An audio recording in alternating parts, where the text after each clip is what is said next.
தமிழக அரசியல் நேயர்களுக்கு வணக்கம். நம்ம இறுதி கட்ட கள நிலவரங்களை பரபரப்பா போயிட்டு இருக்க கள நிலவரங்களை பார்த்துக்கிட்டு இருக்கோம்.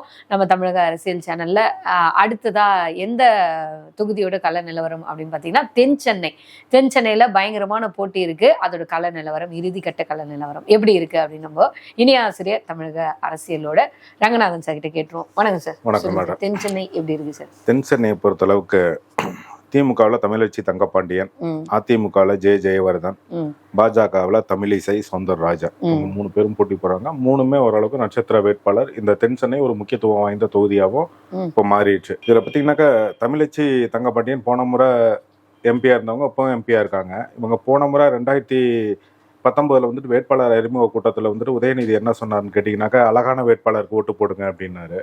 உடனே டக்குன்னு இது விமர்சனம் ஆயிரும்னு சொல்லிட்டு உடனே என்ன பண்றாருனாக்கா, இவரு பேசக்கூடிய தமிழ் அழகா இருக்கும், இவருடைய இலக்கியம் அழகா இருக்கும், நான் அதை தான் அழகுன்னு சொன்னேன் அப்படின்னு சொல்லிட்டு உடனே ஜகா வாங்கி பின்னாடி மாத்தி பேசினாரு. கடந்த முறை அவங்க எம்பி ஆனாங்க. இப்ப என்னன்னு கேட்டீங்கன்னாக்கா, கொஞ்சம் அந்த தென்சென்னை தொகுதியில கொஞ்சம் அதிருப்தியா இருக்கு திமுக மேல. என்னன்னு கேட்டீங்கன்னா, மழை வெள்ளத்துல கடுமையா தென்சென்னை பகுதியெல்லாம் பாதிச்சது. இவங்க 6000 ரூபாய் நிதி கொடுத்தாலும் அந்த நிதி வந்துட்டு அவங்களுக்கு போதுமானதா இல்ல. என்னன்னு கேட்டீங்கன்னாக்கா, சிட்டிக்குள்ளார வந்துட்டு மழை வெள்ளம் வந்துட்டு 2 நாள்ல போயிருச்சு. அவுட்டர்ல வந்து தென்சென்னை அவுட்டர்ல வந்துட்டு மழை நீர் வந்துட்டு 1 வாரமும் 10 நாள் வடியாம இருந்தது. அந்த கடுமையான அதிருப்தி திமுக மேல இவங்களுக்கு இருக்கு. நிறைய பேருக்கு அது போய் சேரலன்ற அதிருப்தியும் இருக்கு. அதாவது எங்களுக்கு எல்லாம் வரல, உங்களுக்கு எல்லாம் வரலன்ற அந்த ஃபைட்டுமே அதுல இருக்கு. இன்னமும் வந்து சேராதவங்க நிறைய பேர் வரல. ஆமா, ஏன்னா இங்க என்னன்னு கேட்டீங்கன்னாக்கா, நிறைய பேருங்க ரேஷன் கார்டு, ஆதார் கார்டு அந்த மாதிரி ஊர்ல வச்சுட்டு குடியிருக்கிறவங்க இங்க இருக்காங்க. அவங்களுக்கு வாக்கும் இங்க இருக்குது. அவங்களுக்கெல்லாம் அவங்க போய் சேரல. போன மழை வெள்ளத்துல வந்து ஜெயலலிதா 2014 மழை வெள்ளத்துல வந்து ஜெயலலிதா என்ன பண்ணாங்கன்னாக்கா, இங்க அக்கௌண்ட் நம்பர் வீடு வீடா ஆள் அனுப்பி விட்டாங்க. சென்னை அக்கௌண்ட் நம்பரை வாங்கினாங்க, அவங்களுக்கு அக்கௌண்ட்ல பணத்தை போட்டுட்டாங்க. இவங்க என்னன்னா ரேஷன் கார்டை மையப்படுத்தியே கொடுக்குறாங்க. ரேஷன் கார்டு இங்க நிறைய பேர் இல்லாம தான் இருக்காங்க, வெளியூர்ல இருக்காங்க, ஓட்டு உரிமை இருக்கும். அதெல்லாம் கொஞ்சம் கடுமையான அதிருப்தி தான் வந்துட்டு. இவங்களுக்கு என்ன பிளஸ்ன்னு கேட்டீங்கன்னாக்க, இவருடைய சகோதரர் வந்து இவங்க வந்துட்டு தமிழச்சி பற்றி சொல்லணும்னா திமுகவோட பாரம்பரிய குடும்பத்தை சேர்ந்தவங்க. இவங்க ஒரு இலக்கியவாதி.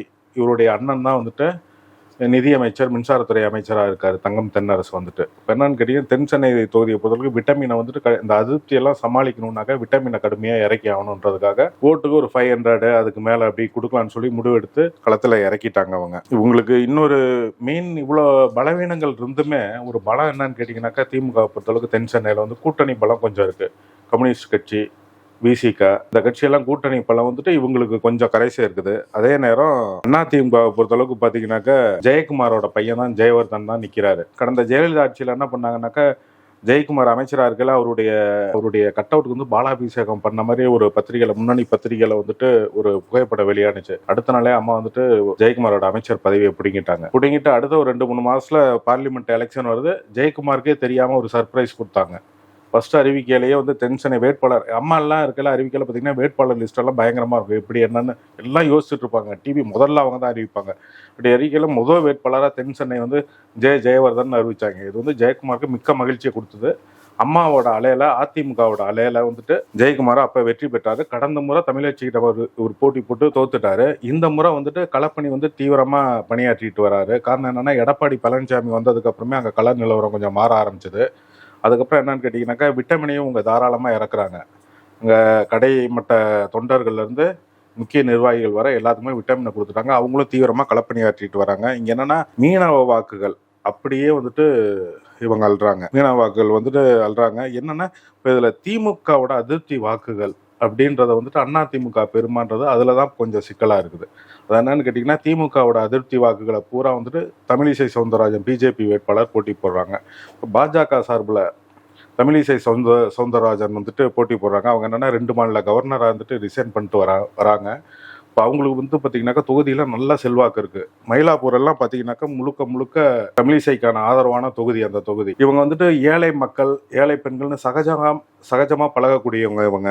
அது வந்துட்டு இவங்களுக்கு பெரிய ப்ளஸ்ஸாக இருக்குது. தொகுதியில் வந்துட்டு தமிழிசைக்கு அறிமுகமே தேவை கிடையாது, நல்ல அறிமுகம் இருக்குது. இன்னொரு விஷயம் என்னன்னு கேட்டீங்கன்னாக்க, தமிழிசை சௌந்தரராஜன் ஜெயிச்சால் மத்திய அமைச்சர் உறுதி. அதனால என்ன பண்றாங்கன்னு கேட்டீங்கன்னா, தென் சென்னையில இருந்து ஒரு அமைச்சர் போகணும் அப்படின்றது தொகுதி மக்களோட மனநிலையா இருக்குது. அந்த மக்கள் வந்துட்டு இப்போ உங்களை ஜெயிக்க வச்சு அமைச்சர் ஆக்குறாங்களான்றத ஜூன் 4 தான் பார்க்கணும். ஆனா வந்து தொகுதி நிலவரம் கடுமையான டஃபா இருக்கு.